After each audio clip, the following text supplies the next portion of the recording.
semuanya, Assalamualaikum. Apa kabar hari ini? Semoga dalam keadaan sehat ya. Di video kali ini aku akan membuat tips budgeting untuk pemula karena di Instagram banyak banget yang request tentang ini. Dan di sini aku akan menjelaskan secara singkat ya teman-teman. Apa saja sih yang harus dilakukan untuk pertama kali melakukan budgeting? Oke teman-teman, sebelumnya jangan lupa untuk like, komen, dan subscribe ya. Nah, budget sendiri itu adalah anggaran atau rencana keuangan. Dan untuk budgeting adalah proses pembuatan anggaran atau perencanaan keuangan. Jadi, jika ada pemasukan, kita sudah tahu untuk anggarannya itu buat apa saja. Dalam hal ini, kita sudah tahu atau sudah merencanakan keuangannya itu untuk apa saja. Dan untuk tips yang pertama yang biasa aku lakukan adalah melakukan pencatatan. Contohnya mencatat pemasukan dan pengeluaran. Dan di saat aku menerima gaji atau pemasukan, itu aku langsung mengalokasikan gaji atau mengalokasikan dananya. Dan di sini adalah sebuah contoh alokasi gaji di bulan Juni ya teman-teman. Ini hanya sebuah contoh ya. Dan di sini untuk contohnya ada kewajiban, kebutuhan, sinking fund. Dan untuk kewajiban dan kebutuhan setiap orang itu kan berbeda-beda ya. Dan teman-teman mulai mencatat anggarannya seperti ini untuk kewajiban dan kebutuhan ya terutama. Dan untuk yang sudah mempunyai anak juga pasti di situ ada kebutuhan anak. Dan untuk pengeluaran apapun itu semuanya dicatat ya. Tips yang kedua adalah memasukkan uang dalam pos masing-masing. Nah, untuk memposkan uangnya kita butuh tempat atau wadah untuk menyimpan uang. Dan di sini aku pakai dompet pintar atau dompet disiplin. Dan untuk teman-teman yang belum punya atau misalkan budgetnya itu masih minim dan belum perlu banget beli dompet, teman-teman bisa pakai amplop yang biasa itu yang harganya 500 perak, atau bisa beli Ziplock aja. Kalau Ziplock itu harganya paling murah itu sekitar 4.000 dan 5.000-an.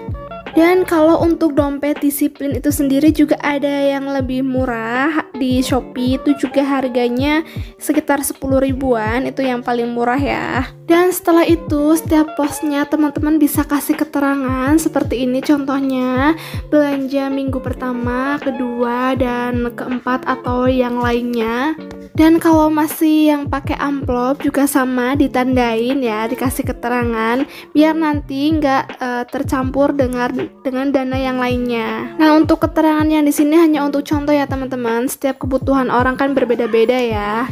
Dan di pos ini biasanya aku simpan uang khusus untuk pembayaran cash atau tunai. Dan untuk pembayaran yang transfer, aku biasanya masih disimpan di ATM. Dan untuk pembayaran cash, biasanya aku buat keperluan kebutuhan bulanan dan juga buat mengisi sinking fund, dana darurat, dan tabungan yang sifatnya jangka pendek. Dan setelah itu kita langsung aja memasukkan uang cashnya di posnya masing-masing.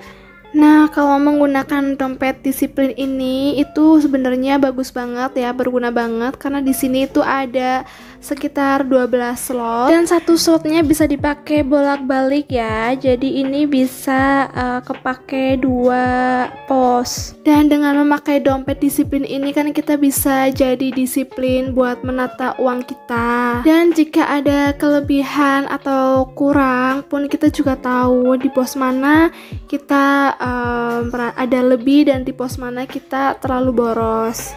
Lalu jangan lupa buat dicatat ya, setiap pengeluaran kita dicatat di cash tracker.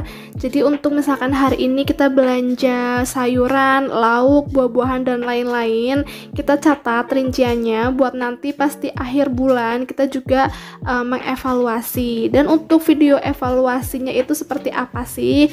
Teman-teman bisa tonton di video-video aku sebelumnya ya. Tips yang ketiga, pisahkan uang antara tabungan, kebutuhan, dan dana yang lain. Dan di sini aku menyimpan tabungan atau sinking fund-nya itu di binder ya teman-teman. Dan untuk binder sendiri aku lihat di Shopee yang paling murah itu di harga sekitar 25.000. Dan kalau teman-teman memang belum mau pakai binder, bisa juga teman-teman pakai Ziplock-nya ini. Jadi pakai Ziplock-nya aja nggak apa-apa, asal nanti di sini dikasih keterangan ya. Jadi biar nanti nggak kecampur dengan tabungan yang lain. Nah di sini aku pakai dua binder, yang satu yang kecil ini itu buat mini sinking fund, dan yang satunya lagi ini agak gedean ya. Waktu itu ini aku dapat dari TikTok, salah satu toko di TikTok. Alhamdulillah ya dikasih binder yang gede ini. Di sini aku buat simpan tabungan yang besar seperti tabungan handphone, dana lebaran, dan juga tabungan rumah. Di sini Ziplock-nya juga menyesuaikan dengan bindernya ya teman-teman. Di sini bindernya ukurannya A5.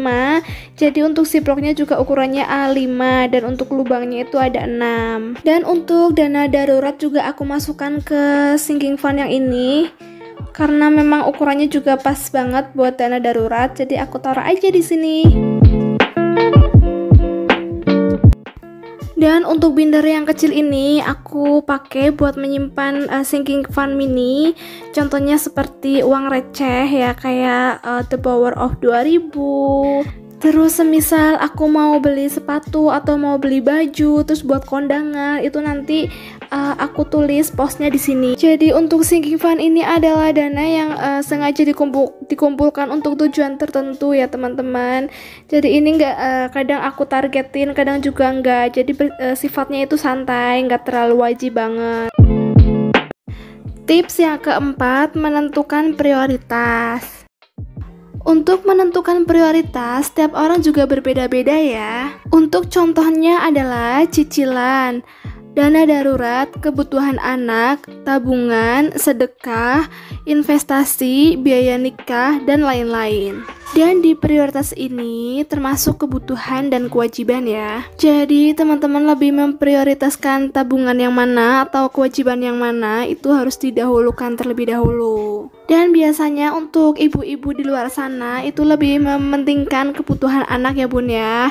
Dan kalau misalkan aku sendiri karena belum punya anak, jadi aku biasanya lebih memprioritaskan ke dana darurat, dan suatu saat nanti dana darurat itulah yang akan dipakai untuk kebutuhan anakku nanti. Tips yang terakhir adalah start now atau mulai dari sekarang.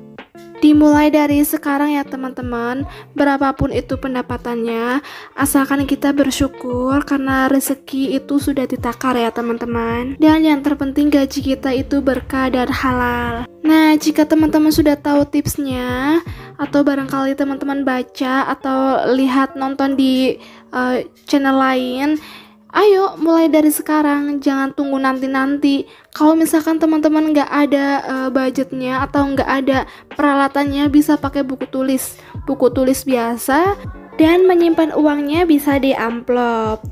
Nah, jadilah ibu rumah tangga yang bijak, menteri keuangan yang baik.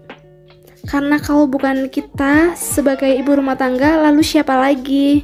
Ya walaupun kayak seperti saya sendiri itu belum menjadi yang terbaik, tapi seenggaknya kita melakukan yang terbaik. Kita juga bisa belajar untuk menghargai jerih payah orang tua atau suami, dan juga kita menghargai uang. Kita pakai uang dengan sebaik-baiknya, dengan bijak. Nah, mungkin itu aja tips budgeting untuk pemula dari aku. Semoga videonya bermanfaat. Apabila ada tutur kata yang kurang berkenan di hati teman-teman, mohon dimaafkan ya. Oh ya, untuk rekomendasi produk yang ada di video aku, teman-teman bisa baca deskripsi box ya. Teman-teman baca, di situ aku tulis lengkap semua link produk yang ada di video aku. Oke, jangan lupa untuk like, comment, subscribe, dan share ke sosial media teman-teman ya, agar channel aku makin berkembang. Oke, see you teman-teman. Wassalamualaikum warahmatullahi wabarakatuh.